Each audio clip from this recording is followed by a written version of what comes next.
आमकां एक दुसरो एक संकल्प आमी घेता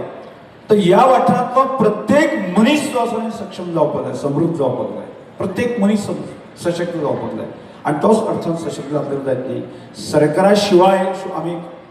ज्यो गोष्टी आमी कल्पना करता जावंक शकना आनी त्यो सरकाराच्या तुज्यान साध्य करपाचें दृश्टीकोनांतल्यान म्हाका दिसता की आमी एक समृद्ध काणकोणचें स्वप्न आसा आनी प्रत्येक मनीस म्हणजे लायवलीहूड मिशन जे आसा न्ही हो कन्सेप्ट प्रत्येक मनशाक जे आसा रोजी रोटी मेळपाची वो हांवें आमी बाळगता. अर्थात म्हाका दिसता की ह्या सगळ्या कामाक जे आसा भारत सरकारचे आमकां अर्थां मदत मेळटा, गोंय सरकारचे मेळटा आनी माननीय मुख्यमंत्र्यांनी तर आमकां ह्या सगळ्या जे बलराम शिक्षण संस्था आसूं दी, आदर्श संघ आसूं दी, बाकी ह्या सगळ्या गजाली कडेन विचार करतना केन्नाच हात सदळ दवरना. माननीय मुख्यमंत्र्यांनी सांगता की तुमी जर अशाच प्रकारचे आमचे आशिर्वाद दवरले सदळ जायत न्ही जाल्यार फुडल्या 5 ते 10 वर्सां भितर काणकोण हो की एकही मनीस तुमचे कडेन जे आसा न्ही रोजी रोटी खातीर म्हाका येवचो ना तुमची गॅरंटी आमी दिता. म्हाका दिसता हें स्वप्न आमकां पुराय करपाक दिसता आनी त्या दृश्टीकोनांतल्यान विरोधक कितें उलोवपा ते उलोवची ताच्या परवाना आमी सत्याच्या मार्गात जे आसा न्ही जे कितें आमकां साध्य करपा ते करुया आनी ह्या वाटेन की केंद्र सरकार गोंय सरकार आमचे फाटल्यान भक्कमपणे उबें आसा हाचो उपयोग